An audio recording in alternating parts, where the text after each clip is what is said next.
नमस्कार प्रिय दर्शकगण, आज आमे एक अत्यंत गुरुत्वपूर्ण विषय उपरे आलोचना करबाकू जाउछु, जहा मेष राशिर जातकमानंक पई विशेष उपयोगी। विषयटी हेउछि वास्तुशास्त्र एवं ज्योतिष शास्त्र अनुजाई मेष राशिर लोकमाने केउ भूल कले घरे अशांति लागि रही थाए। मेष राशिर कर्ता ग्रह हेउछंती क्षुद्र ग्रह मंगल। मंगल शक्ति, साहस, ऊर्जा एवं क्रोधर कर्ता। जेतेबेले मेष राशिर जातक वास्तु और ज्योतिष नियमर उल्लंघन करती सेतेबेले घरे कली, कन्फ्यूजन, आर्थिक समस्या एवं मानसिक अशांति लागि रहे। आजिर एही विस्तृत आलोचना रे आमे सेही सबु भूल एवं त्रुटि विषय रे जानिबा, जहा कारणरु घरे सुख शांति नष्ट होई जाए। प्रथमे आसंतु बुझिबा मेष राशिर जातकंक पई वास्तुशास्त्र कोन कहे। मेष राशिर कर्ता मंगल होइथिबारु एही राशिर लोकमानंक पई पूर्व एवं दक्षिण दिग सबुठारु शुभ। किंतु अनेक मेष राशिर लोक अजाणतरे पश्चिम किंबा उत्तर पश्चिम दिगरे घर निर्माण करती, जहा मंगलंक शक्ति सहित मेल खाए नाही। पश्चिम दिग शनिंक दिग, जार शक्ति मंगलंक तीव्र ऊर्जा सहित संघर्ष करिपारे। फलरे घरे सदस्यमानंक मध्यरे अहंकार, क्रोध एवं मानसिक चाप वृद्धि पाए। तेणु जणे मेष राशिर व्यक्ति जदि पश्चिम मुह घरे रहंती तेबे विशेष वास्तु उपचार करिबा आवश्यक, नचेत अशांति लागि रहे। द्वितीय बड़ भूल हेउछि घरर मुख्य द्वार अशुभ दिगरे रहिबा। मेष राशि पई मुख्य द्वार पूर्व किंबा दक्षिण दिगरे रहिबा उचित, किंतु अनेक लोक अजाणतरे द्वारकू उत्तर पूर्व किंबा दक्षिण पश्चिम दिगरे रखि दियंती। उत्तर पूर्व दिग ईशान कोण, जहा जल तत्व सहित जड़ित। एठारे द्वार रहिले मंगलंक अग्नि तत्व दुर्बल हुए एवं घरे दुर्बलता, आलस्य और अशांति बढ़े। दक्षिण पश्चिम दिग नैऋत्य कोण, जहा राक्षस शक्ति सहित संपर्कित। एठारे द्वार थिले घरे सबुबेले कली लागि रहे। तृतीय भूल हेउछि रोसेई घरर भूल स्थान। मंगल मेष राशिर कर्ता होइथिबारु रोसेई घरर दक्षिण पूर्व अग्नि कोणरे रहिबा उचित, किंतु मेष राशिर जातक माने जदि रोसेई घर उत्तर पूर्व किंबा दक्षिण पश्चिम कोणरे रखंती तेबे यह दारुण अशांति सृष्टि करे। उत्तर पूर्वरे रोसेई घर अग्नि रहिले जल तत्व नष्ट हुए, जहा फलरे घरे सदस्यंक स्वास्थ्य खराब हुए, आर्थिक समस्या बढ़े एवं पिलामानंक सहित कली हुए। मंगलंक क्रोध जोगु घरे छोट छोट विषय रे बड़ बड़ विवाद होइथाए। चतुर्थ भूल हेउछि सोइबा कोठरीर भूल विन्यास। मेष राशिर लोकमाने केबे भी दक्षिण पश्चिम नैऋत्य कोणरे सोइबा कोठरी रखिबा उचित नुहे। एही कोण शनिंक प्रभावरे रहे, जहा मंगलंक शक्ति को दमन करे। एठारे सोइबा द्वारा स्वप्नरे भय, अनिद्रा एवं मानसिक चाप बढ़े। एहा छडा मेष राशिर लोकमाने पूर्व किंबा दक्षिण मुह करी सोइबा उचित, किंतु अनेके पश्चिम मुह करी सोईथांती, जहा मंगलंक पई अशुभ। एही अभ्यास जोगु घरे बहु परिमाणरे उद्वेग, आक्रमणात्मकता एवं दाम्पत्य जीवनरे असंतोष रहे। पंचम भूल हेउछि घरे लौह लुहा सामग्रीर अधिक व्यवहार। मंगलंकु लौह धातु अत्यंत प्रिय, किंतु मेष राशिर जातक माने जदि घरे लौहर वस्तु अत्यधिक परिमाणरे रखंती, विशेष करी बिना पूजा किंबा सफाई रे, तेबे एहा मंगलंक शक्ति को विपरीत दिगरे प्रभावित करे। लौह वस्तु, लुहा बासन, लुहार फर्निचर, लुहार गेट जदि घरर उत्तर पूर्व ईशान कोणरे रखा जाए तेबे घरे बात रोग, मांसपेशीर जंत्रणा एवं क्रोधर आक्रमण बढ़े।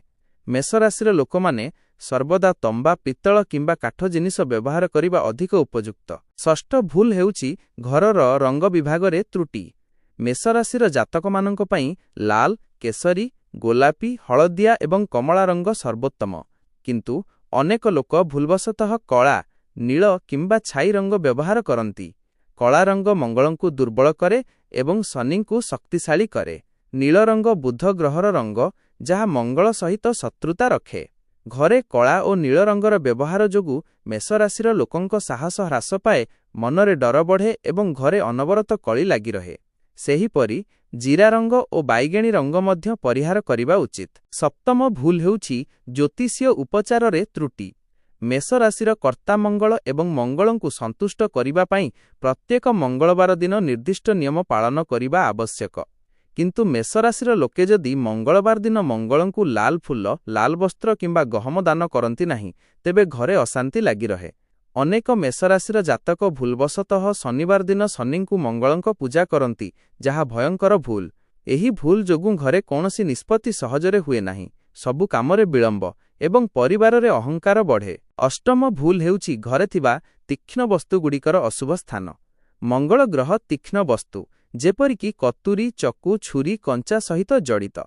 ଯଦି ଏଗୁଡ଼ିକୁ ଘରେ ଖୋଲା ରଖାଯାଏ, ବିଶେଷ କରି ଶୋଇବା କୋଠରୀ କିମ୍ବା ପୂଜା ଘରେ, ତେବେ ଘରେ କଟୁବାକ୍ୟ, ମାନସିକ ଉତ୍ପୀଡ଼ନ ଏବଂ ସାମାଜିକ ବାହାଘର ବଢ଼େ।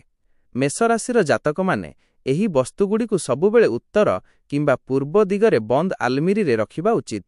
ବିଶେଷ କରି ଦକ୍ଷିଣ ଦିଗରେ କେବେ ବି ତୀକ୍ଷ୍ଣ ବସ୍ତୁ ରଖିବେ ନାହିଁ, କାରଣ ଦକ୍ଷିଣ ଦିଗ ଯମଙ୍କ ଦିଗ, ଯାହା ମଙ୍ଗଳଙ୍କୁ ଦୁର୍ବଳ କରେ। ନବମ ଭୁଲ ହେଉଛି ଘରେ ଭଗ୍ନବସ୍ତୁ ଏବଂ ଆବର୍ଜନା ଜମା କରିବା। ମଙ୍ଗଳ ଗ୍ରହ ସ୍ୱଚ୍ଛତା, ଅନୁଶାସନ ଏବଂ ପରିପୂର୍ଣ୍ଣତାକୁ ପସନ୍ଦ କରେ। ମେଷ ରାଶିର ଲୋକେ ପ୍ରାୟତଃ ସେଣ୍ଟିମେଣ୍ଟାଲ ହୋଇ ଭଗ୍ନବାସନ, ଫାଟିଲଣା କାଚ କିମ୍ବା ନଷ୍ଟ ହୋଇଯାଇଥିବା ବସ୍ତୁ ଘରେ ରଖିଦିଅନ୍ତି। ଏହି ସବୁ ବସ୍ତୁ ମଙ୍ଗଳଙ୍କର ପୂର୍ଣ୍ଣତା ଭାବନାକୁ କ୍ଷୁବ୍ଧ କରେ। ଦ୍ୱିତୀୟତଃ, ଯଦି ଘରେ ଆବର୍ଜନା, ଖାଲି ଆଲମିରି, ଖାଲି ଡବା କିମ୍ବା ଅବ୍ୟବହୃତ ଇଲେକ୍ଟ୍ରୋନିକ୍ସ ଜମା ହୁଏ, ତେବେ ଏହା ଅସ୍ୱଚ୍ଛତା ସୃଷ୍ଟି କରେ, ଯାହା ଘରେ କଳି, ଅସୁବିଧା ଏବଂ ଆର୍ଥିକ କ୍ଷତି ଆଣେ। ସପ୍ତାହକୁ ଥରେ ସଫାସୁତୁରା କରିବା ମେଷ ରାଶି ପାଇଁ ଅତ୍ୟନ୍ତ ଜରୁରୀ। ଦଶମ ଭୁଲ ହେଉଛି ଘରେ ଅଗ୍ନି ସ୍ଥାପନ, ଚୁଲି, ଗ୍ୟାସର ଭୁଲ ଦିଗ। ମେଷ ରାଶିର ଲୋକମାନେ ରୋଷେଇ କରିବା ସମୟରେ କେବେ ବି ପଶ୍ଚିମ କିମ୍ବା ଉତ୍ତର ମୁହଁ କରି ରାନ୍ଧିବା ଉଚିତ ନୁହେଁ। ପଶ୍ଚିମ ମୁହଁରେ ରାନ୍ଧିଲେ ଶନି ଗ୍ରହ ସକ୍ରିୟ ହୁଏ, ଯାହା ମଙ୍ଗଳଙ୍କୁ ଦୁର୍ବଳ କରେ। ଉତ୍ତର ମୁହଁରେ ରାନ୍ଧିଲେ ବୁଧ ଗ୍ରହ ପ୍ରଭାବ ବଢ଼େ, ଯାହା ମଙ୍ଗଳଙ୍କ ଶତ୍ରୁ। ଏହି ଦୁଇ ଦିଗରେ ରାନ୍ଧିବା ଦ୍ୱାରା ଖାଦ୍ୟ ବିଷାକ୍ତ ହୋଇଯାଏ, ଜୀର୍ଣ୍ଣଶକ୍ତି ହ୍ରାସ ପାଏ ଏବଂ ଘରେ ସଦସ୍ୟମାନଙ୍କ ମଧ୍ୟରେ କ୍ରୋଧ ଏବଂ ଅଧୀରତା ବଢ଼େ। ମେଷ ରାଶିର ଲୋକମାନେ ସର୍ବଦା ପୂର୍ବ କିମ୍ବା ଦକ୍ଷିଣ ମୁହଁ କରି ରାନ୍ଧିବା ଉଚିତ। ଏକାଦଶ ଭୁଲ ହେଉଛି ଘରେ ଥିବା ଚିତ୍ର କିମ୍ବା ଦେବପ୍ରତିମାର ଭୁଲ ବିନ୍ୟାସ। ମଙ୍ଗଳ ଗ୍ରହ କୌଣସି ପ୍ରକାରର ହିଂସା କିମ୍ବା ଯୁଦ୍ଧ ଚିତ୍ରକୁ ପସନ୍ଦ କରେ ନାହିଁ। ଯଦି ଘରେ ବନ୍ଧୁକ, ଖଣ୍ଡା କିମ୍ବା ହିଂସାତ୍ମକ ଦୃଶ୍ୟର ଚିତ୍ର ରହେ, ତେବେ ଏହା ମଙ୍ଗଳଙ୍କ ଅଶାନ୍ତ ଶକ୍ତିକୁ ଆକର୍ଷିତ କରେ। ସେହିପରି ଦେବପ୍ରତିମା ଯଦି ଭଗ୍ନ, ନଷ୍ଟ କିମ୍ବା ଅସମ୍ମାନଜନକ ସ୍ଥାନରେ ରଖାଯାଏ, ତେବେ ଘରେ ସୁଖଶାନ୍ତି ନଷ୍ଟ ହୁଏ। ମେଷ ରାଶିର ଲୋକମାନେ ସର୍ବଦା ହନୁମାନ, ଦୁର୍ଗା, କାୟଲ କିମ୍ବା ସୂର୍ଯ୍ୟଙ୍କ ପ୍ରତିମା ରଖିବା ଉଚିତ। ଏହା ମଙ୍ଗଳଙ୍କୁ ସନ୍ତୁଷ୍ଟ କରେ। ଘରେ ବିଷ୍ଣୁ କିମ୍ବା ଲକ୍ଷ୍ମୀଙ୍କ ପ୍ରତିମା ପୂର୍ବ ଦିଗରେ ରଖିବା ଅତ୍ୟନ୍ତ ଶୁଭ। ଦ୍ୱାଦଶ ଭୁଲ ହେଉଛି ସୂର୍ଯ୍ୟ କିରଣକୁ ଅବରୋଧ କରିବା। ମଙ୍ଗଳ ଗ୍ରହ ସୂର୍ଯ୍ୟଙ୍କ ପୁତ୍ର ବୋଲି ବିବେଚିତ। ଯେଉଁ ଘରେ ପର୍ଯ୍ୟାପ୍ତ ସୂର୍ଯ୍ୟାଲୋକ ପ୍ରବେଶ କରେ ନାହିଁ, ସେଠାରେ ମଙ୍ଗଳ ଦୁର୍ବଳ ହୁଅନ୍ତି। ମେଷ ରାଶିର ଜାତକମାନେ ଯଦି ଘରର ପୂର୍ବ ଦିଗରେ ବଡ଼ ବଡ଼ ଗଛ, କାନ୍ଥ କିମ୍ବା ଦୋକାନ କରି ସୂର୍ଯ୍ୟାଲୋକକୁ ଅବରୋଧ କରନ୍ତି, ତେବେ ଘରେ ତାମସିକତା, ଆଳସ୍ୟ ଏବଂ ଅନ୍ଧାର ବଢ଼େ। ଏହାଦ୍ୱାରା ଘରୋଇ ସଦସ୍ୟମାନେ ସର୍ବଦା ନିରାଶ ରହନ୍ତି, କାମରେ ମନ ଲାଗେ ନାହିଁ ଏବଂ କଳି ବଢ଼େ। ପ୍ରତିଦିନ ପ୍ରଭାତରେ ନିଶ୍ଚୟ ପୂର୍ବ ଖିଡ଼ିକି ଖୋଲି 1 ଘଣ୍ଟା ସୂର୍ଯ୍ୟକିରଣ ଘରକୁ ଆସିବାକୁ ଦିଅନ୍ତୁ। ତ୍ରୟୋଦଶ ଭୁଲ ହେଉଛି ପୂଜା ଘରେ କ୍ରୋଧପୂର୍ଣ୍ଣ ଆଚରଣ। ମେଷ ରାଶିର ଲୋକମାନେ ସ୍ୱଭାବତଃ କ୍ରୋଧୀ। ଯଦି ସେମାନେ ପୂଜା ଘରେ ବସି ପୂଜା କରିବା ସମୟରେ ରାଗନ୍ତି, ଚିତ୍କାର କରନ୍ତି କିମ୍ବା ମାନସିକ ଅଶାନ୍ତି ସହିତ ପୂଜା କରନ୍ତି, ତେବେ ଏହା ମଙ୍ଗଳଙ୍କୁ ଅପ୍ରସନ୍ନ କରେ। ପୂଜା ଘରେ ସର୍ବଦା ଶାନ୍ତ, ଏକାଗ୍ର ଏବଂ ପ୍ରସନ୍ନ ଚିତ୍ତରେ ରହିବା ଉଚିତ। କ୍ରୋଧପୂର୍ଣ୍ଣ ଆଚରଣ ଯୋଗୁଁ ଘରେ ମଙ୍ଗଳଙ୍କ ଶକ୍ତି ବିକୃତ ହୁଏ, ଯାହା ଫଳରେ ବିନା କାରଣରେ କଳି ଲାଗି ରହେ ଏବଂ ପରିବାରର ସୁଖ ନଷ୍ଟ ହୁଏ। ଚତୁର୍ଦ୍ଦଶ ଭୁଲ ହେଉଛି ଘରେ ତମ୍ବାର ଅଭାବ। ତମ୍ବା ଧାତୁ ମଙ୍ଗଳଙ୍କୁ ସନ୍ତୁଷ୍ଟ କରେ। ମେଷ ରାଶିର ଲୋକମାନେ ଯଦି ଘରେ ତମ୍ବାର ପାତ୍ର, ତମ୍ବାର ତବି କିମ୍ବା ତମ୍ବାର ମୂର୍ତ୍ତି ନ ରଖନ୍ତି, ତେବେ ଘରେ ମଙ୍ଗଳଙ୍କ ଶକ୍ତି ହ୍ରାସ ପାଏ। ବିଶେଷ କରି ପୂଜା ଘରେ ତମ୍ବାର ଦୀପ, ତମ୍ବାର ଲୋଟା ଏବଂ ତମ୍ବାର ଘଣ୍ଟା ରଖିବା ଅତ୍ୟନ୍ତ ଶୁଭ। ତମ୍ବା ନଥିବା ଅବସ୍ଥାରେ ଘରେ ଲୁହାର ବ୍ୟବହାର ବୃଦ୍ଧି ପାଇଲେ ମଙ୍ଗଳଙ୍କ ଶକ୍ତି ରୌଦ୍ର ଏବଂ ଅନିୟନ୍ତ୍ରିତ ହୋଇଯାଏ, ଯାହା ଘରେ ଅନବରତ କଳିର କାରଣ ହୁଏ। ପଞ୍ଚଦଶ ଭୁଲ ହେଉଛି ଘରେ ମାଙ୍ଗଳିକ ଯୋଗ ଥିବା ସଦସ୍ୟଙ୍କୁ ଅଣଦେଖା କରିବା। ଯଦି ମେଷ ରାଶିର ଘରେ ଅନ୍ୟ କୌଣସି ସଦସ୍ୟ ମାଙ୍ଗଳିକ, ମଙ୍ଗଳ ଗ୍ରହଯୁକ୍ତ ହୁଅନ୍ତି, ତେବେ ତାଙ୍କୁ ବିଶେଷ ସମ୍ମାନ ଦେବା ଆବଶ୍ୟକ। ମାଙ୍ଗଳିକ ବ୍ୟକ୍ତିଙ୍କୁ ଅତିରିକ୍ତ କ୍ରୋଧ, ଅଧୀରତା କିମ୍ବା ଅବହେଳା କରିବା ଦ୍ୱାରା ଘରେ ଅଗ୍ନିତତ୍ତ୍ୱ ବିକୃତ ହୋଇଯାଏ। ଏହି ଭୁଲ ଯୋଗୁଁ ଘରେ କଳି, ଆର୍ଥିକ ସମସ୍ୟା ଏବଂ ସ୍ୱାସ୍ଥ୍ୟଗତ ସଙ୍କଟ ଲାଗି ରହେ। ମାଙ୍ଗଳିକ ବ୍ୟକ୍ତିଙ୍କୁ ଉପହାର ସ୍ୱରୂପ ଲାଲ ବସ୍ତ୍ର, ଲାଲ ରୁଦ୍ରାକ୍ଷ କିମ୍ବା ତମ୍ବାର ବସ୍ତୁ ଦାନ କରିବା ଉଚିତ। ଷୋଡ଼ଶ ଭୁଲ ହେଉଛି ଜଳତତ୍ତ୍ୱର ଅସନ୍ତୁଳନ। ମେଷ ରାଶି ଅଗ୍ନି ତତ୍ତ୍ୱ ହୋଇଥିବାରୁ ଜଳତତ୍ତ୍ୱ ସହିତ ଏହାର ସନ୍ତୁଳନ ରକ୍ଷା କରିବା ଅତ୍ୟନ୍ତ ଜରୁରୀ। ଯଦି ଘରେ ଜଳସ୍ରୋତ, ସିଙ୍କ, ଟ୍ୟାପ୍, କୁଣ୍ଡ ଅଗ୍ନି ଦିଗ ଦକ୍ଷିଣ ପୂର୍ବରେ ରହେ, ତେବେ ଏହା ମଙ୍ଗଳଙ୍କୁ ଅତ୍ୟନ୍ତ କ୍ରୋଧିତ କରେ। ସେହିପରି ଯଦି ଘରେ ଜଳ ଜମା ହୋଇ ରହେ, ଟାଙ୍କି ଲିକ୍, ମଳ ଜଳ ମଇଳା, ତେବେ ଏହା ମଙ୍ଗଳଙ୍କ ଅଗ୍ନିକୁ ନିର୍ବାପ କରେ। ଏଥିପାଇଁ ଘରେ ନିୟମିତ ଜଳ ନିଷ୍କାସନ, ନଳ ସଫେଇ ଏବଂ ଉତ୍ତର ପୂର୍ବ, ଈଶାନ କୋଣରେ ରଖିବା ବାଧ୍ୟତାମୂଳକ। ସପ୍ତଦଶ ଭୁଲ ହେଉଛି ଘରେ କାର୍ପେଟ କିମ୍ବା ରଗ୍ର ଭୁଲ ରଙ୍ଗ। ମେଷ ରାଶିର ଜାତକମାନେ କେବେ ବି ଘରେ କଳା, ସ୍ଲେଟି କିମ୍ବା ଗାଢ଼ ନୀଳ ରଙ୍ଗର କାର୍ପେଟ ବ୍ୟବହାର କରିବା ଉଚିତ ନୁହେଁ। ଏହି ରଙ୍ଗଗୁଡ଼ିକ ମଙ୍ଗଳଙ୍କ ଶକ୍ତିକୁ ଶୋଷି ନିଏ। ଏହା ବଦଳରେ ଲାଲ, ଗୋଲାପୀ, ପିଚ୍ କିମ୍ବା ହାଲୁକା ନାରଙ୍ଗୀ ରଙ୍ଗର କାର୍ପେଟ୍ ବ୍ୟବହାର କରନ୍ତୁ। ଏହି ରଙ୍ଗ ମଙ୍ଗଳଙ୍କୁ ସକ୍ରିୟ କରେ ଏବଂ ଘରେ ସୁଖ, ଶାନ୍ତି ଏବଂ ସମୃଦ୍ଧି ବଢ଼ାଏ। ଅଷ୍ଟାଦଶ ଭୁଲ ହେଉଛି ପରିବାରର ଶକ୍ତିର ପ୍ରତୀକ ମୁଖ୍ୟଦ୍ୱାରକୁ ଅସମ୍ମାନ କରିବା। ମେଷ ରାଶିର ଲୋକମାନେ ସେମାନଙ୍କର ମୁଖ୍ୟଦ୍ୱାର ନିକଟରେ କୌଣସି ପ୍ରକାରର ଜୁତା, ଚପଲ କିମ୍ବା ଆବର୍ଜନା ରଖିବା ଉଚିତ ନୁହେଁ।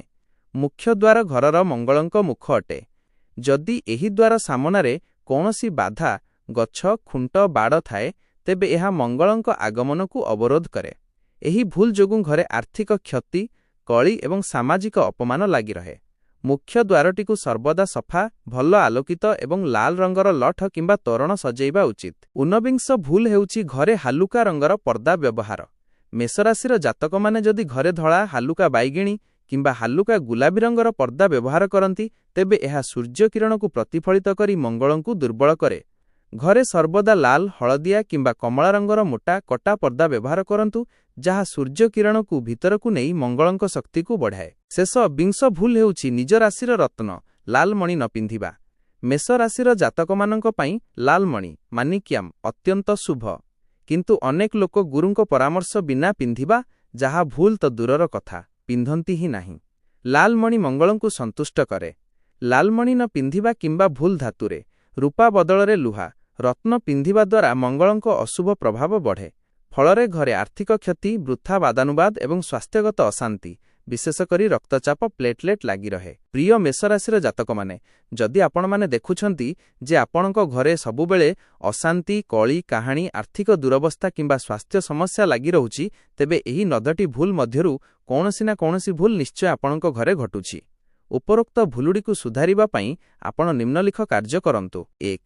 ପ୍ରତ୍ୟେକ ମଙ୍ଗଳବାର ଦିନ ମଙ୍ଗଳଙ୍କୁ ଲାଲ ଫୁଲ, ଗହମ ଏବଂ ଲୌହ ଦାନ କରନ୍ତୁ। 2.